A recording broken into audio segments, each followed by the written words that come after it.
Welcome to Barbie Horse Adventures. This is the Wiiviewer, and I'm going to review Barbie's Horse Adventure Riding Camp for the Wii. Daddy, you do realize that you're not an 8-year-old little girl. I know that. I just like to review different kinds of games, and I occasionally do a girl game. What's next, Dora Explorer?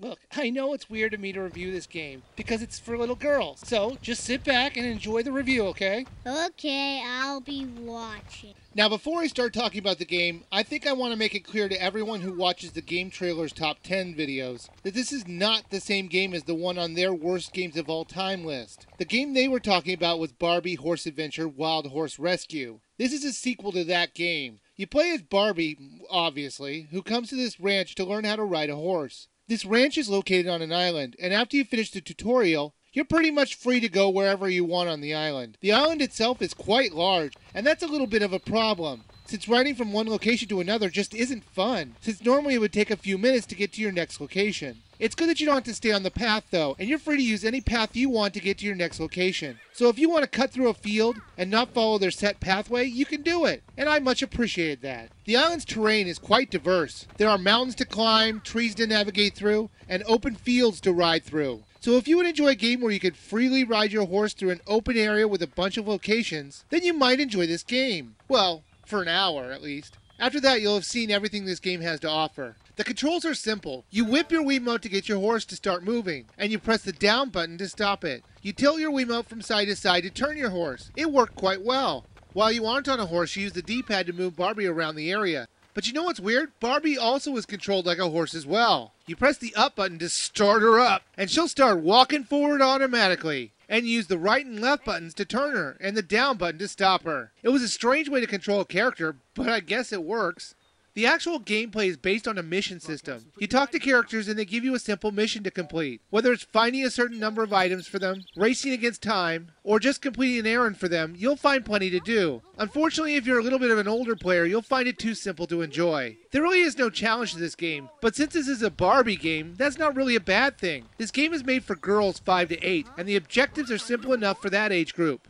As you do missions, your horse will need maintenance. You'll have to make sure that your horse is fed, has plenty of water, and make sure there's no rocks from under its hooves. Now, you would think these actions would be performed in a minigame fashion, but they're not. You just click on the thing that you want to do to your horse, and it will automatically do it for you. That was a bit of a letdown since there was no challenge to it, and it just makes it annoying when you have to do it over and over again since there's nothing to it. With a simple game structure and open game world, young kids will certainly enjoy this game. Parents, you also don't need to worry about your child dying in the game, because it just isn't possible. Trust me, I tried. Since I like to end all my videos on me dying, why do I always do that, people ask? Because it's just a running joke I do. I tried to drown Barbie, and they just zap you back to the shore and say that you made it back just in time. Then I found one of the highest cliffs in the game, and I had the horse jump off it. And I was almost about to die when it tells me I just made a miraculous recovery. I would say so. I just jumped off a mountain and neither my horse or me was injured. You know, that reminds me of another time when I was taking some video of my kids. All right, that's good. Come on down that way. Come on. Come on. Just did the...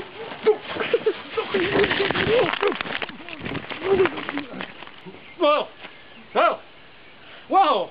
That was an amazing recovery. As you get more experience and you do more quests for the other characters, you can earn the rights to earn ribbons. And with these ribbons, you can unlock new horses to ride. These horses are not just only different in looks, but also play differently. They can move faster and go longer without needing maintenance. Now, the other advantage of doing missions is that you'll get money, and you can use that to buy clothes for Barbie or stuff for your horse. Barbie's Horse Adventure Riding Camp isn't a bad game, but with that said, is the game worth a buy? Well, the game is currently $20, and I can see $20 worth of content in this game. However, please understand this game is made for young girls 5 to 8. Any older and you'll get bored with this game very fast.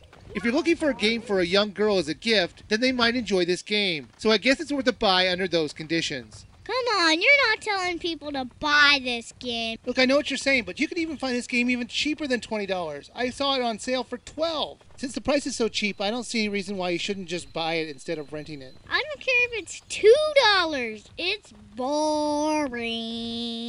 Well, yeah, but you and I aren't girls 5 to 8, so I think that's okay that we find it boring. Okay, fair enough. If you really want to endorse a Barbie game, then I just have one thing to say about that. You're cuckoo!